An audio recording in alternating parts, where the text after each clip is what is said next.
السلام علیکم ورحمۃ اللہ تعالی وبرکاتہ۔ امید ہے کہ آپ حضرات خیریت سے ہوں گے۔ سامعین کرام، آج میں آپ کو اصحاب فیل کے بارے میں کچھ بتاؤں گا۔ مختصر میں کچھ آج میں آپ کے سامنے پیش کروں گا۔ اصحاب فیل کا جو واقعہ پیش ہوا، اس کے متعلق سے چند روایتیں ملتی ہیں کہ حضور صلی اللہ تعالیٰ علیہ وآلہ وسلم کے آمد سے چند سال قبل ہوئے، لیکن اکثر علماء کرام فرماتے ہیں کہ جس سال حضور نبی کریم صلی اللہ تعالیٰ علیہ وآلہ وسلم اس دنیا میں تشریف لائے، اسی سال کا یہ واقعہ ہے۔ اصحاب فیل کے تعلق سے رب کائنات نے قرآن کریم میں ارشاد فرمایا، بسم اللہ الرحمن الرحیم، اللہ کے نام سے شروع جو نہایت مہربان رحم والا۔ الم تر کیف فعل ربک باصحاب الفیل، اے محبوب کیا تم نے نہ دیکھا تمہارے رب نے ان ہاتھی والوں کا کیا حال کیا۔ الم یجعل کیدہم فی تضلیل، کیا ان کا داؤں تباہی میں نہ ڈالا۔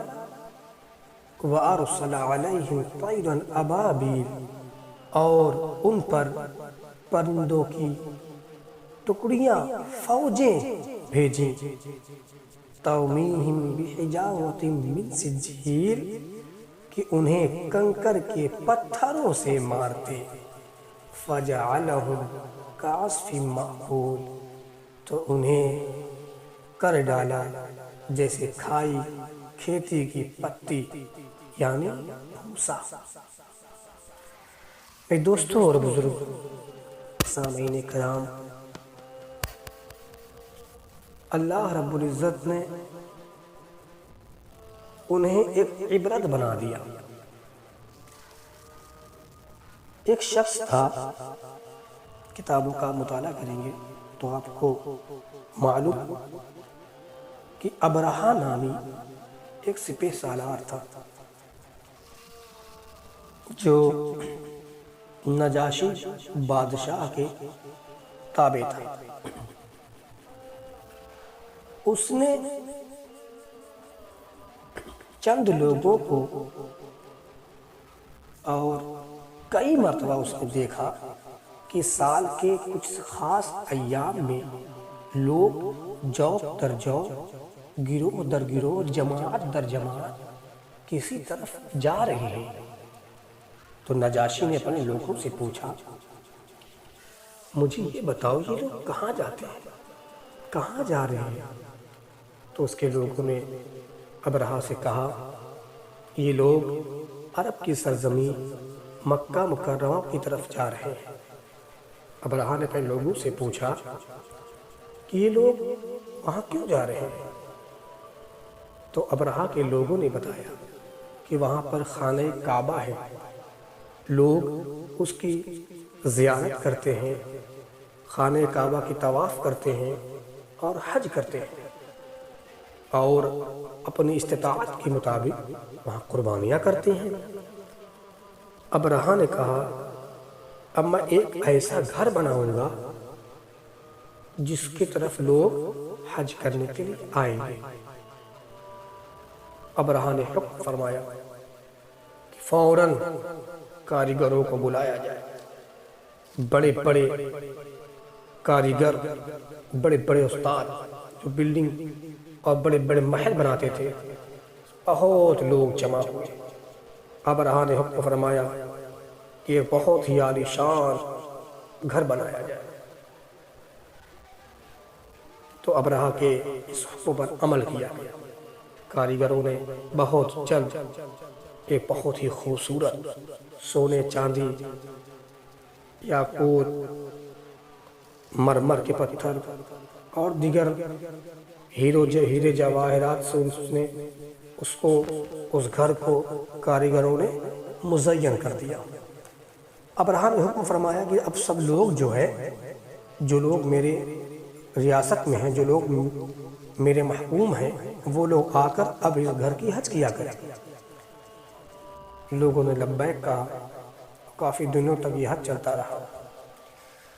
ابرہا نے نجاشی کے پاس ایک خط لکھا کہ میں نے ایک ایسا گھر بنایا ہے آپ کے لیے جو اس سے پہلے کسی نے بھی اپنے بادشاہ کے لیے ایسا گھر نہیں بنایا، اور لوگ اس گھر کی حج کرنے کے لیے بھی آتے ہیں۔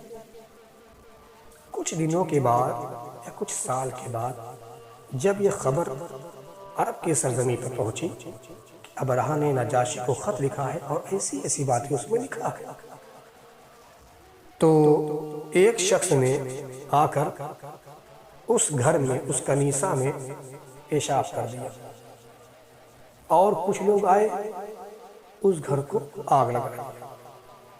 ابرہا غصے میں آ گیا، اس نے پوچھا یہ کام کیا کس نے؟ کس کی اتنی جرأت کہ وہ ابرہا کے بنائے ہوئے محل تباہ کر دے اور اس میں آ کر پیشاب کر دیا؟ لوگوں نے بتایا یہ وہ لوگ تھے جو لوگ خانہ کعبہ کے پاس رہتے ہیں اور خانہ کعبہ کی حفاظت کرتے ہیں۔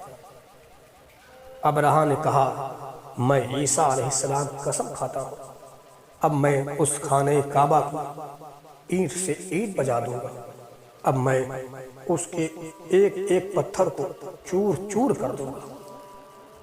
ابرہا نے خط لکھا نجاشی بادشاہ کے پاس کہ ایسی ایسی بات ہے، اور آپ ایک لشکر جرار، بہت بڑا لشکر جس میں بہت سارے ہاتھی بھی ہوں، میرے پاس بھیجیے، میں عرب کی طرف جا رہا ہوں۔ نجاشی بادشاہ نے تقریباً 60,000 لوگوں پر مشتمل ایک بڑا لشکر، اور جس میں 13 ہاتھی تھے، اور ان 13 ہاتھی میں ایک ہاتھی تھا جس کا نام محمود تھا۔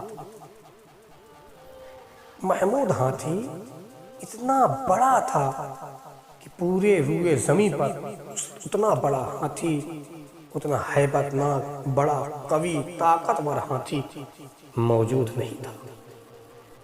چنانچہ نجاشی بادشاہ کی طرف سے 60,000 کا لشکر لے کر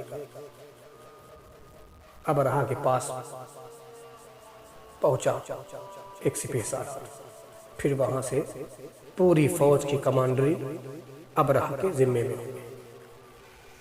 ابرہا بغیر کسی تاخیر کے مکہ مکرمہ کی طرف روانہ ہو گیا۔ کچھ دنوں کے بعد ابرہا مکہ معظمہ پہنچ گیا۔ کچھ جھڑپیں راستے میں ہوئی، لوگوں نے قبیلہ جو راستے میں پڑا، لوگوں نے اسے روکنے کی کوشش کی، لیکن 60,000 کا لشکر کے سامنے چھوٹا موٹا قبیلہ ہوے کے سامنے ایک سوکھی ہوئے پتے کی مانند اڑ گیا۔ جب ابرہا عرب کی سرزمین پہ پہنچا تو اس نے مکہ معظمہ کی طرف اپنا ایک ایلچی بھیجا کہ جاؤ مکہ معظمہ میں جو حاکم ہیں، جو ان کا سردار ہے، ان سے کہو کہ میں ان سے بات کرنا چاہتا ہوں۔ اگر وہ میرے سامنے تلوار اٹھائیں گے تو ہم ان کو قتل کر دیں گے، اگر وہ صلح کریں گے تو ہم صلح کر لیں گے۔ تو جب ایلچی آیا تو اس نے راستے میں ہی تقریباً 200 اونٹ حضرت عبد المطلب کے پکڑ لیے اور لے کر ابرہا کے پاس چلا گیا۔ پھر ابرہا نے ایلچی بھیجا مکہ معظمہ کی طرف۔ وہ ایلچی آیا تو لوگوں سے اس نے دریافت کیا کہ آپ کا حاکم کہاں ہے، آپ کا بادشاہ کہاں ہے؟ لوگوں نے کہا ہمارے حاکم، ہمارے سردار عبد المطلب ہیں، ان سے آپ بات کر لیں۔ چنانچہ ایلچی سے ملاقات ہوئی، اس نے حضرت عبد المطلب سے پوری بات کہہ دی۔ حضرت عبد المطلب نے فرمایا ٹھیک ہے، میں ابرہہ کے پاس جانے کے لیے تیار ہوں۔ حضرت عبد المطلب اپنے چند بچوں کے ساتھ ابرہہ کے پاس پہنچے۔ تو ابرہہ کے پاس پہنچنے جب آپ وہاں پہنچے ہیں تو وہاں پر ایک آدمی تھا ذو نفر نام کا۔ آپ نے اس سے ملاقات کیا، آپ نے کہا ایسا ہے کہ میری ابرہہ سے ملاقات کرا دو تاکہ میں اس سے کوئی بات کر لوں۔ تو ذو نفر نے کہا کہ ابرہہ نے مجھے پہلے ہی قید کر رکھا ہے اور میں منتظر اس بات کا ہوں کہ مجھے شام کو قتل کرے گا یا صبح قتل کرے گا، تو میں کیسے آپ کی مدد کر سکتا ہوں؟ ہاں ایک بات ہے کہ میرا ایک دوست ہے جو ہاتھی کو چلاتا ہے، اس کا نام انیس ہے، میں اس سے بات کرتا ہوں، ہو سکتا ہے کہ وہ بادشاہ ابرہہ سے وہ بات کر لے، آپ کے لیے، آپ کی ملاقات کرنے کے لیے وہ اجازت مانگ لے۔ تو حضرت عبد المطلب نے فرمایا ٹھیک ہے، اس سے بہتر کیا ہے میرے لیے، بہت اچھی بات ہے اگر آپ بات کر لیتے ہیں۔ تو ذو نفر نے اپنے دوست انیس کو بلوایا اور کہا ایسی بات ہے، یہ عرب کے حاکم ہیں، یہ عرب کے لوگوں کے سردار ہیں، یہ ایسے سردار ہیں جو لوگ حج کرنے یہاں آتے ہیں ان کے لیے کھانے کا انتظام کرتے ہیں، اس زمین پر انسانوں کو کھلاتے ہیں اور پہاڑ کی چوٹیوں پر پرندوں کو کھلاتے ہیں، یہ بہت سخی آدمی ہے، آپ ان کی ملاقات ابرہہ سے کرا دیں۔ انیس نے کہا ٹھیک ہے، میں بات کرتا ہوں ابرہہ سے۔ چنانچہ فوراً انیس ابرہہ سے بات کی اور کہا اس بادشاہ ایسی بات ہے، آپ سے ملاقات کرنے کے لیے عرب کے سردار آئے ہیں۔ ابرہہ نے دیکھا جیسے ہی عبد المطلب آپ کے ابرہہ کے پاس جانے لگے، ایک ہاتھی نے آپ کو جھک کے سجدہ کیا۔ روایتوں میں آتا ہے کہ ہاتھی نے آپ کو سجدہ نہیں کیا، بلکہ جو نور آپ کے دونوں آنکھوں کے درمیان جلوہ گر تھا، یعنی میرے آقا صلی اللہ تعالی علیہ وآلہ وسلم کا جو نور مقدس، نور پاک حضرت عبد المطلب کے پیشانی مبارک میں جلوہ گر تھا، اس کا سجدہ ہاتھی نے کیا تھا۔ چنانچہ ابرہہ نے انیس سے کہا ٹھیک ہے، بلا لاؤ۔ جب حضرت عبد المطلب ابرہہ کے پاس پہنچے تو آپ کے جاہ و جلال، عزت کو دیکھ کر، بلند رتبت کو دیکھ کر ابرہہ پر ہیبت طاری ہو گئی۔ ابرہہ اپنے کرسی سے اتر کر نیچے آ گیا۔ ابرہہ نے یہ گوارا نہ کیا کہ عبد المطلب نیچے بیٹھے اور میں کرسی پہ بیٹھوں، اور یہ بھی گوارا نہ کیا کہ عبد المطلب میرے بغل میں بیٹھے کہ لوگ کہیں گے کہ ابرہہ کے مقابلے میں ایک عرب کا آدمی بیٹھا تھا۔ اس نے کہا، ابرہہ نے حضرت عبد المطلب سے کہا، فرمایا آپ کیا کہنا چاہتے ہیں؟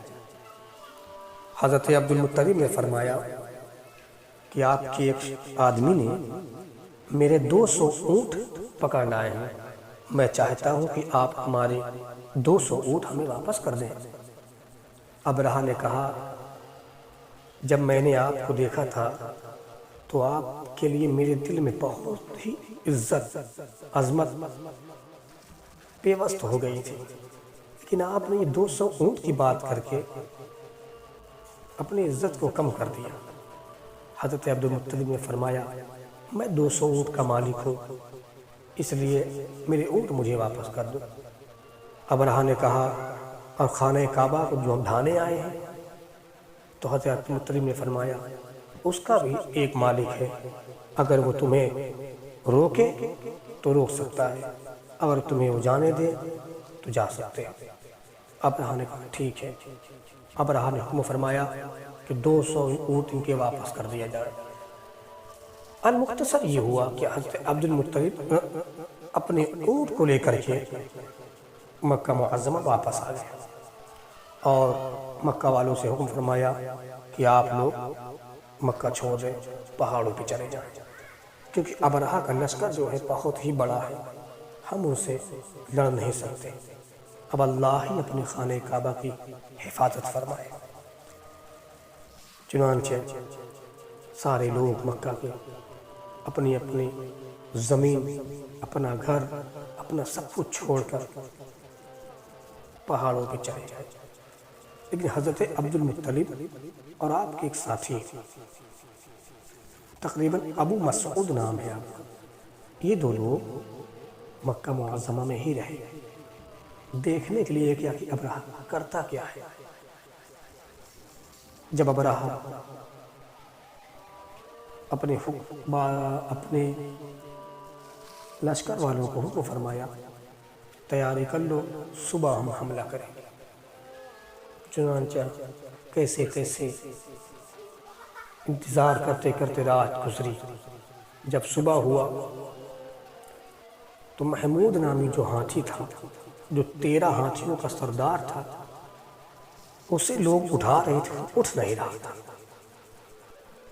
اس کے کان میں کسی نے کہہ دیا تھا، اے محمود، یہ مکہ مکرمہ ہے، اس کی تعظیم کرنا۔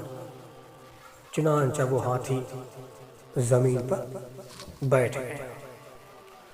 لوگوں نے بہت کوشش کیا کہ ہاتھی اٹھ جائے، لیکن ہاتھی اٹھنے کو تیار نہیں۔ جب لوگوں نے اس کا منہ دائیں طرف پھیر دیا تو اٹھ کے بھاگنے لگا، پھر جب بائیں طرف پھیرا تو بھاگتا ہی رہا، پیچھے کی طرف منہ گیا تو بھاگنے لگا۔ لیکن جب خانہ کعبہ کی طرف محمود نامی ہاتھی کا منہ کرتے تو بیٹھ جاتا، حتیٰ کہ اسے لوہے سے ڈنڈے سے بہت مارا، لیکن محمود نامی ہاتھی زبان حال کہہ رہا تھا، میں اللہ کے گھر کو تو برباد نہیں کر سکتا، جانور ہوں تو کیا ہو، لیکن اللہ کے گھر کی میں احترام کرتا ہوں، میں حرم کے اندر کیسے جاؤں؟ بالآخر محمود ہاتھی نہیں اٹھا۔ روایتوں میں ملتا ہے کہ سمندر کی طرف سے ابابیل پرندوں کا ایک لشکر آیا، جن کی دونوں پنجے میں مسور کی دال اور چنے کی دال کے برابر کنکڑیاں تھیں، اور ایک چونچ میں، یعنی ایک پرندے کے پاس 3 کنکڑ تھے، اور ہر کنکڑ پہ مرنے والے کا نام لکھا تھا۔ جب پرندوں نے اوپر لشکر کے اوپر اپنا لشکر لگا لیا تو پرندوں نے اللہ کے حکم سے کنکڑیوں کو چھوڑ دیا۔ اب کنکڑی جب کسی سپاہی پہ گرتی تو چیرتے ہوئے زمین میں دھس جاتے، لوگ زمین میں دھس جاتے، اگر پیر پہ گرتا تو پیر کٹ جاتا، ہاتھ پہ گرتا ہاتھ کٹ جاتا، سر پہ گرتا تو کنکڑی چیرتے ہوئے زمین میں چلے جاتی۔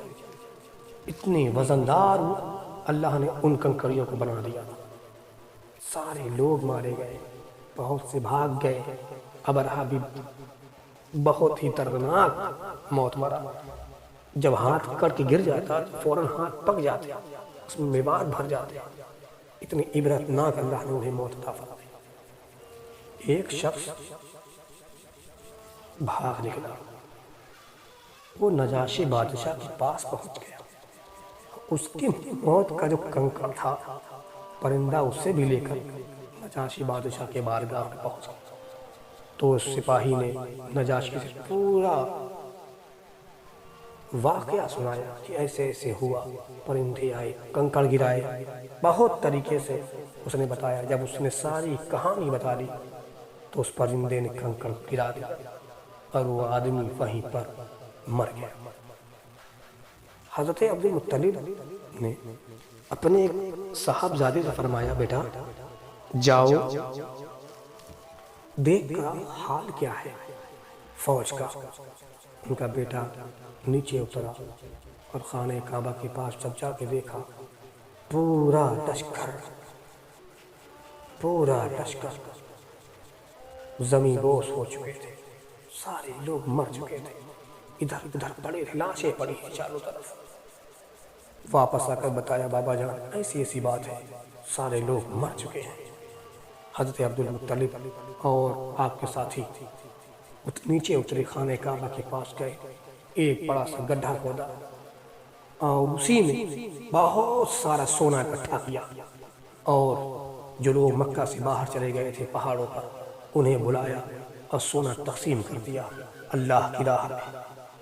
لوگوں نے کہا عبدالمطلب یہ آپ کی برکت ہے، آپ خانہ کعبہ چھوڑ کے نہیں گئے تھے، یہ آپ کی برکت ہے، ہم نے بہت مرتبہ آپ کی شان دیکھی ہے، آپ کی عزت دیکھی ہے، اور آج اللہ نے آپ کے صدقے میں خانہ کعبہ کو بچا لیا، ہمارے جانوں کو بچا لیا۔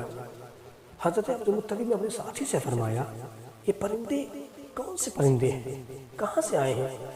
ساتھی نے کہا نہ یہ تو یہ تہامہ کے پرندے ہیں، نہ یہ پرندے نجد سے آئے ہیں، نہ یہ پرندے خانہ کعبہ کی طرف سے ہیں، نہ تو مکے سے ہیں نہ مدینہ سے۔ یہ پرندے اپنے سرزمین کے نہیں ہیں، یہ پرندے سمندر کی طرف سے آئے ہیں۔ کتابوں میں ملتا ہے کہ وہ پرندے ابابیل ہندوستان سے گئے تھے، ہند سے گئے تھے، اور اسی طرح سے ابرہہ کا خاتمہ ہوا اور اللہ نے اپنے گھر کی حفاظت فرمائی۔ رب نے فرمایا الم تر کیف فعل ربک باصحاب الفیل الم یجعل کیدہم فی تضلیل فارسل علیہم طیرا ابابیل ترمیہم بحجارۃ من سجیل فجعلہم کعصف مأکول۔ سامعین کرام، امید ہے کہ یہ مختصر سا واقعہ آپ کو اچھا لگا ہوگا۔ اگر آپ کو پسند آیا تو آپ ہمارے لیے دعا کریں، اللہ تعالیٰ میرے علم میں، عمر میں، عمل میں، رزق میں برکت عطا فرمائے، اور تمام عالم اسلام کی، مسلمانوں کی جان و مال، عزت و آبرو کی حفاظت فرمائے۔ اور اگر ہو سکے تو آپ ہمارا چینل سبسکرائب کریں اور اپنے دوستوں تک یہ آئیڈیو شیئر کریں کہ انہیں بھی معلوم چل جائے۔ اصحاب فیل کا واقعہ، مسلک اعلیٰ حضرت، زندہ باد، زندہ باد، زندہ باد۔ السلام علیکم ورحمۃ اللہ وبرکاتہ۔